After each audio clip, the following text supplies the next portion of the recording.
Hello. Come in. Take a seat.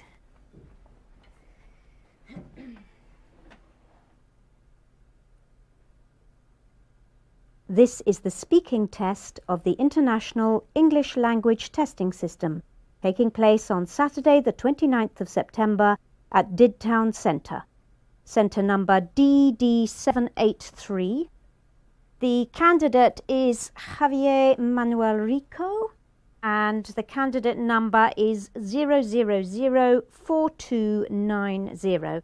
The examiner is Carol Kennedy, examiner number 433816. Good morning. My name is Carol Kennedy. Can you please tell me your full name? Yes, I'm Javier Manuel Rico. And what should I call you? You can call me Xavi. Can I see your identification, please, Xavi?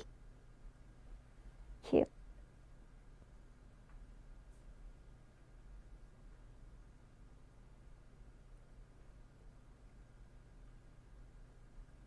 Thank you.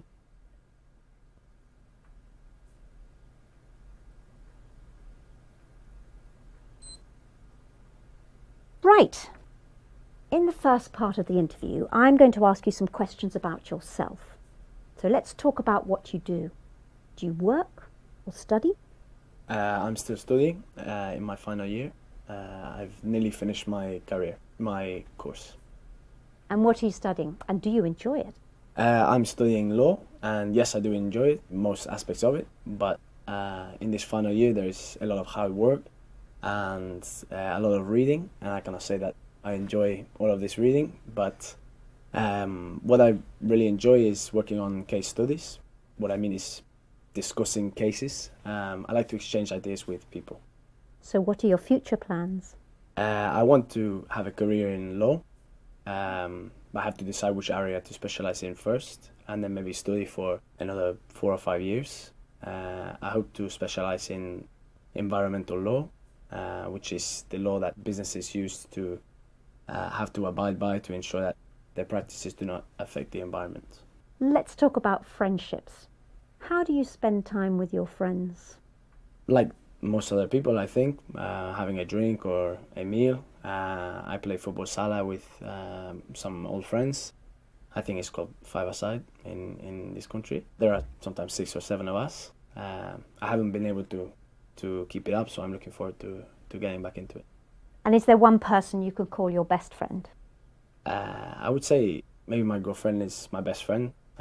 Although if you ask her, maybe she doesn't say this. But among my male friends, I do not think that I have a friend who is closer than all the others.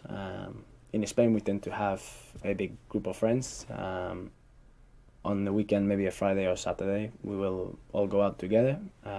Sometimes classmates from school or university, and a big group of guys and girls, 15 to 20 of us, will go out and have a meal or end up in a club or a bar and sing some music. And can you tell me about a friend you remember from your childhood? That is going back a long time.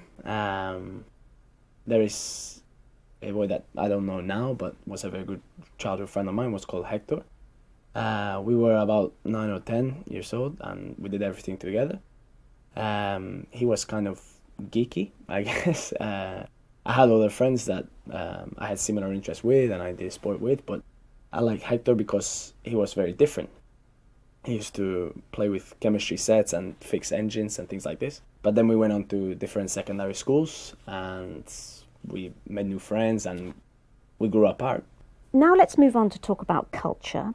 Tell me about something that you feel is special to the culture in your country. I mean, it could be the food or maybe the music or perhaps art and literature. I could talk about any of these things, but give me a moment. I think it's better that I talk about food. I'm very proud of Spanish art and literature, but I think that I know most about food. You could say I'm a food expert.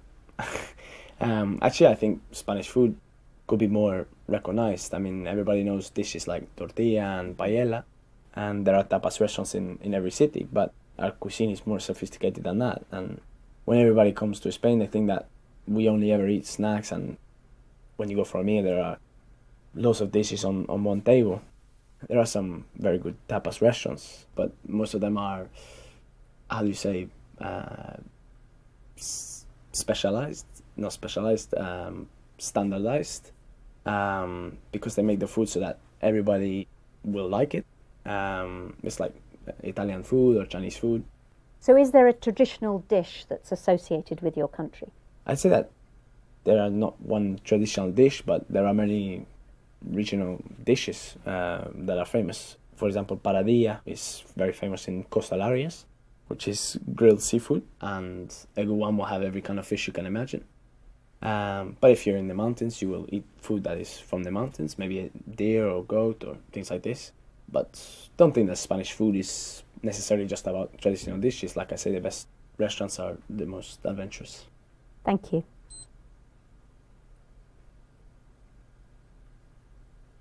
Now, I'm going to give you a topic and I'd like you to talk about it for 1 to 2 minutes.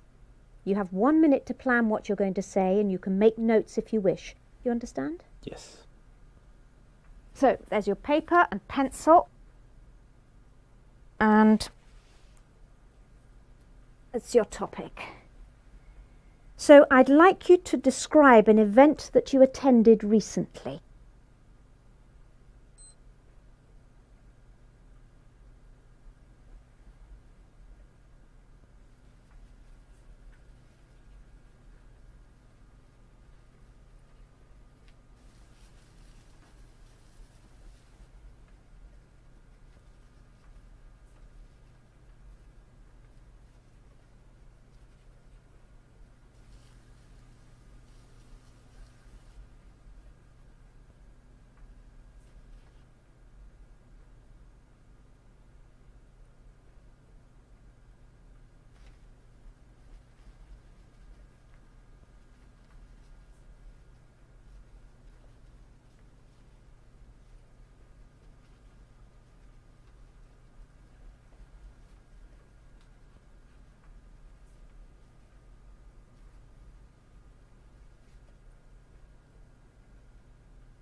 Okay.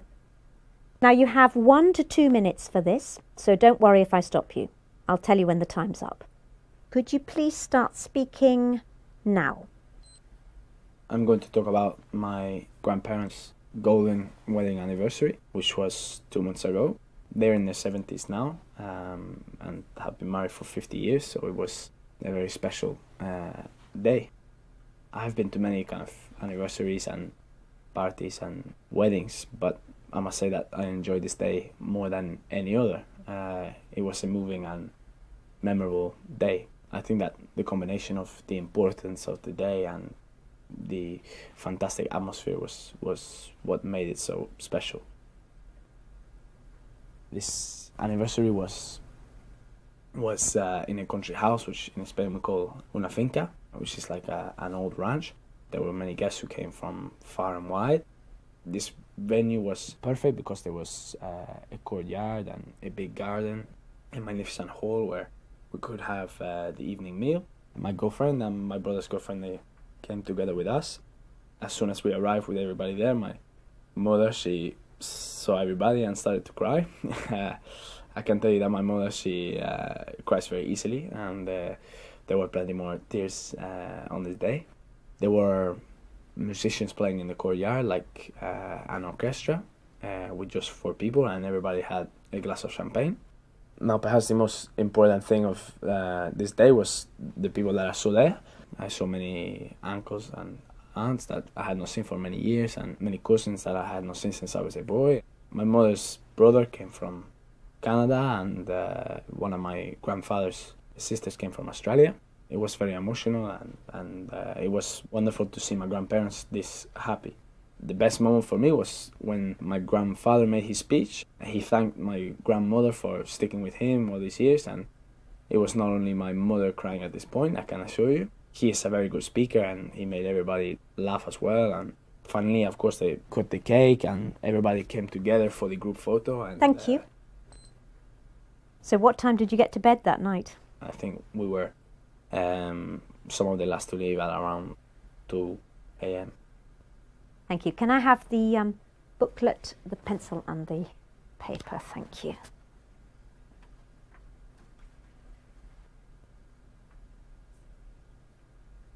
Now, you've been telling me about an important event in the past that you attended. Now, in the final 5 minutes of this test, I'd like to ask you some more general questions that are related to this. Let's talk about past events in general. Do you think photographs are the best way to record and remember special events in our lives? That's a really good question, and I mean, of course, photos are a part of our lives now in a way that was not possible in other eras. I read the other day that more photos are taken now than ever before, and I mean, millions or maybe billions of photos every day. It's as if we have to take a photo to prove that something happened. I can understand that. I mean, I think that people want to remember special events and even everyday things too. And personally, I love taking photos when I go places and see my friends. And I also love looking at old photos. I think they can provide an insight into the past as well. Why do you think that? I think that they can be very powerful and remind us of special places and people, and even remind us what we were doing this day or how we can be feeling in this moment. They are also a record of our lives visually, and for example, photos of you as a baby and then as a child, and that thing is an incredible thing, like a diary. I think it can act as a trigger for memory as well. What about written records? Can they also encourage us to remember past events? Written records? By written records, do you mean writing things down like diaries or letters? Yes. Well, yes, I think that writing things down can definitely help us to remember the past, but also the reality is that people no longer write things down in the same way, like long letters or diaries. Some people do, but I think that we have less time and patience nowadays, and writing is more of a luxury, I suppose. In fact, I cannot remember the last time that I put pen to paper, apart from this exam. I think I can just about stretch to a postcard. However, my mom tells me that she kept a daily diary throughout her childhood, recording everything that she did. She wrote lots and lots during the school holidays especially, and I like the idea of doing that, but I know that I would never get around to actually sitting down and putting my thoughts on a page. And which do you think is better, recording important moments by taking photographs or by writing them down? Well, I'm not sure that I can come down on one side or the other. Though on balance, I would say that visual image is more powerful. I'm trying to think of a good example here. There are so many famous photos that capture a moment in time, but one particular photo stands out for me is the image of the wall coming down in Berlin, in Germany in 1989. When you look at the photos, you can imagine the place and the time and the moment very, very clearly. And I think it's amazing that one image can do that. Some people think that it's more important to be concerned about events in the future than events in the past. What do you think? I'm not sure that I can agree with that, because I do not believe we can make sense of the future unless we understand what happened in the past. Why do you say that? Well, in Spain we are very proud of our culture and identity, and I'm sure that that is true for many people across the world. Maybe that's why so many people spend a lot of time researching back into their family history. I know that from traveling around to other countries like the UK, how important history is and how important celebrating the past is. It enables people to understand where they came from and where they are going. So in that sense, the past and the future are linked. So we cannot forget the past, even if we do want to concentrate on the future.